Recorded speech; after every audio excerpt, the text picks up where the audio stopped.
the throne. Mountains bow down. Brothers and sisters, today we begin a series on New Year resolutions. For the year 2022, we want to take a number of Sundays to talk about how best we can be prepared to bring the Lord God on board as we navigate through these unfamiliar territories. We want to be sure that the Lord God is on board our ship. You remember in 1903 there was a sea vessel, a great one, the British Titanic, that set sail from Southampton going to the United States. Unfortunately, somebody had to say, this ship is so formidable, not even God can sink it. I think God had it. And somewhere in the middle of the ocean, the sea vessel sank, killing thousands of people. On the other hand, there's another ship called Noah's Ark. It was built by an amateur. It was not built by the sophisticated brains of Great Britain in 1903. It was built by an amateur, Noah. But God was on board. It stood the test. And everybody came out safe at the end of the day. We want to bring the Lord God on board our ship. Everybody has his own ship. The text that we're going to be looking at today is Psalm 90. A psalm that was written by Moses, the servant of the Lord, the man who talked to God face to face. God led him to prepare a message, to prepare a psalm that days later would be helping us to know how to budget our time wisely. So, the topic for today is budgeting our time wisely. And that topic is taken from Psalm 90 verse 12. Listen to what it says. I want to jump the gun and read 12 because that is like the heart of the message today. It says, so teach us to number our days that we may gain a heart of wisdom. That is Psalm 90 verse 12. So teach us to number our days that we may gain a heart of wisdom. So the topic for today will be budgeting our time wisely. And there are three things that I want to highlight, that I want to expound from this portion. The first one, I want to bring to your attention the fact, in order to budget our time wisely, we must recognize the fact that God is eternal and we are temporal. We are here on temporary basis. We are going, but God lives forever. Let me read the first 6 verses for us. Let's give attention to the reading of God's word. Lord, you have been our dwelling place in all generations. Before the mountains were brought forth, or ever you had formed the earth and the world. Even from everlasting to everlasting, you are God. Now listen to this about man. Now we know that God is everlasting, He is eternal, He's been there from time immemorial, and He will continue to be there. He neither has a beginning nor has He an end. But you and me are finite. We come and go. Verse 3. You turn man to destruction, and say, return, O children of men. For 1,000 years in your sight are like yesterday when it is past, and like a watch in the night. You carry them away like a flood. They are like a sleep. In the morning they are like grass, which grows up. In the morning it flourishes and grows up. In the evening it is cut down and it withers. There we are. We are like grass. We wither. We are here and we are gone. Now, if that is the case with mankind, what exactly do we need to do? That's what we are talking about. You know, you and I are not here by chance. God brought us on this planet for a purpose. He would have created us like the angels, straightforward, and go to heaven and be with Him. But you have to realize that God chose to identify Himself more with man than with an angel. God became like one of us, not like an angel. We are closer. We are actually going to judge angels. It is no wonder God has put us on this planet so that He may prepare us to take over properly. Man is here for a while. We are on transit. We are going to be in heaven. We will live with Him forever. Yes, although we are like asleep, we are like grass. Yet, at the resurrection, we will go and be with the Lord forever and ever. That is why people like the Apostle Paul were able to realize their predicament and they say, "For to me to live is Christ, and to die is gain." The Apostle Paul knew that he was here in order to become more like Christ. Because after all, he had an eternal home. This place was just a place like where we work in the offices, waiting to go and be with the Lord. Secondly, I want you to know that in order to be able to budget our time wisely, we have to realize that our time is limited. I know that sounds like what I said earlier. I'm going to go deeper so that you may know there's a slight variation. In fact, point 1 leads us to point 2. Point 1, we said, yes, God is eternal. We are temporal. We are not only temporal, our time is limited, meaning it has been calculated. Acts of the Apostle says that we live on a determined, pre-appointed time. God knew when we were coming on this planet. God knows when we are going out. He knows our sunrise and our sunset. Those are predetermined. Even Ecclesiastes says there's an appointed time to be born, an appointed time to die. So, in the second point I'm saying, it is much deeper than just we are here on temporary basis. We are here on time that is well calculated by somebody intelligent. Somebody who has given you a specific time. He has not even told you how long it is going to be. He expects you to work like it is you are going to die tomorrow.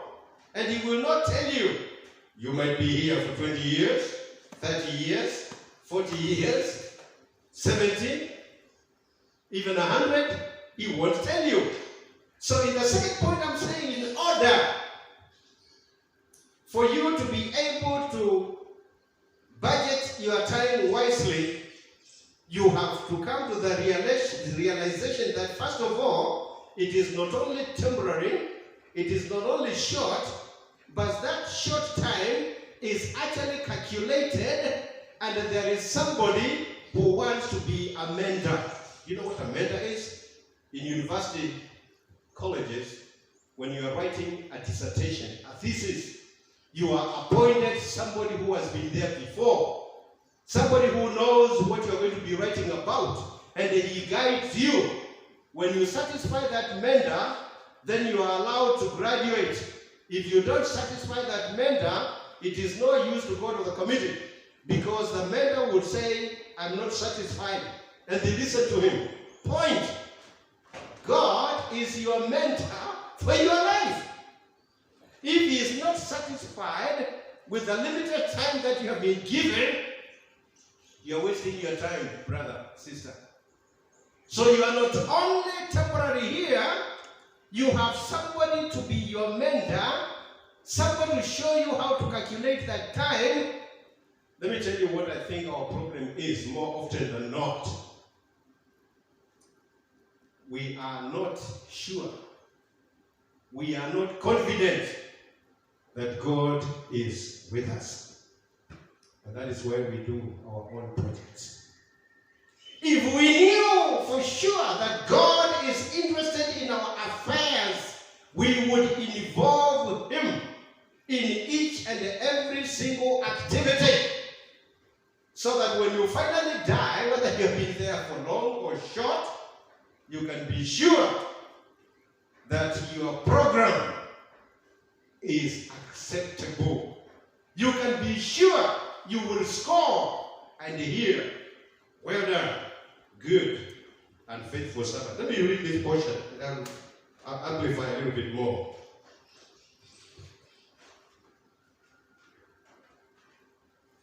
Verse 7. For we have been consumed by your anger, and by your wrath we are terrified. You have set our iniquities before you, our secret sins in the light of your countenance. For all our days have passed away in your wrath. We finish our years like a sigh. The days of our lives are 70 years, and if by reason of strength they are 80 years, yet their boast is only labor and sorrow. For it is soon cut off, and we fly away. Who knows the power of your anger? For as the fear of you, so is your wrath. So teach us. Verse 12, very key. The heart of the message and where I took this topic, budgeting our time wisely. Verse 12, so teach us to number our days, that we may gain a heart of wisdom. Now, I want to thank God that at least I have been able to hit the first mark. We were told here that our time is calculated. God has given to mankind 70 years. By the way, I'm 71. So thank God I've given you the 70. I don't know whether I'll make the 80. If I do, thank God I want it. 9 more years. And I know if I ever make it. Right now I feel just like I was 45. I don't feel I've lost anything. But the Bible tells me if due to strength, of course I might make it to 80. I don't know. God willing. But I know if I ever make it to 80, after that, it will not be business as usual. If the elders tell me, say, how about teaching like once in a month? We have a young person, you have been doing it for long. I know they are telling me, you're repeating yourself, say, if I was doing a good job, they wouldn't get it. Then I will listen. And that's why I want to do a great job for the next 9 years if God ever gives it to me. Because He has told me 70, if due to strength 80. But let me tell you, it doesn't mean that you're going to die right away. John Job made it 101. I'm sure he was still serving the Lord, but not as effectively. That's what we are talking about. But I'm not worried about the years anyway. Some might make it, others might not. But that's not the point. The point is, because the Lord Himself ministered for 3.5 years. The point is, whether it is this big or this small, what have you done with it? You have to realize there are people who are still back, and He knows how He's going to pay them. So that's not the point. The point is, you cannot navigate alone. That is why the Bible says, so teach us. There it is. The point is there. So teach us. Do not be wise in your own eyes. Fear the Lord and shun evil. Trust the Lord with all your heart. And do not lean upon your own understanding. In all your ways acknowledge Him, and He will make your paths straight. That's the point. The point is, so teach us. Lord, teach us. And teaching us, there's no special school. Here's the Bible. Obey God's commands. Act upon what He tells you. You will walk with Him. You are calculating your time. It's easy. For the sophisticated as well as the unlearned. Just obey God. So teach us. I like that. So teach us. Not your own ways. to number our days. In other words, the teaching here is just obey me. You are learning from the best. So, let me wind up. Topic, budgeting our time wisely. In order to budget our time wisely, we have to realize that our time is short.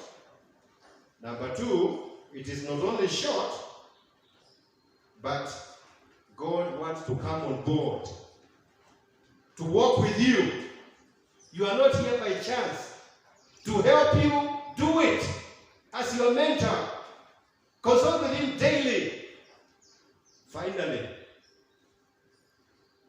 ask him to guide you.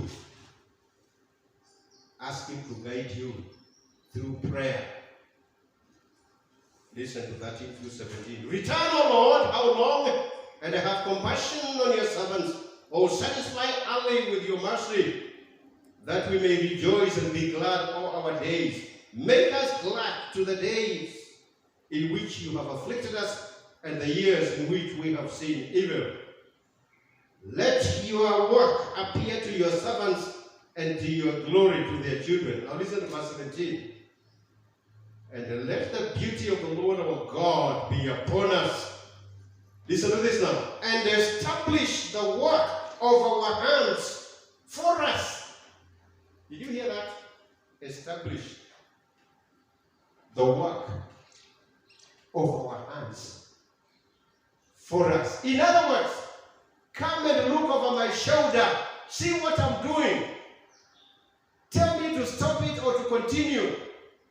Make sure that what I am doing has been acceptable. That's what we are talking about. Bring him on board. Establish the work of our hands. In other words, let the work of my hands be in agreement with what you want me to do.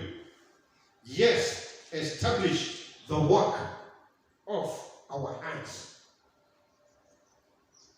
May God richly bless you. I've simply told you today, we need to calculate our time wisely. We cannot do it. God is going to do it for us. Teach us. In order to do that, we have to realize our time is short. Secondly, it is not only short, but it is calculated. It is predetermined. We have even told 70 or 80, but that is not the point. Some would live less, others would live more. But we know there is somebody in charge. We bring him on board to make sure that everything we are doing it as unto the Lord, not for our own selfish ambition. If it is not acceptable by the Lord, by the mentor, we are in trouble. If he gives a tick, you're okay. May God richly bless you. Father, I just want to thank you for your love and kindness to us. I pray that your word may sink deep into the innermost part of our hearts and bring about change for your honor and glory. Help us to be better prepared to serve you this year better than we did last year for your honor and glory. We ask it in Jesus' name. Amen.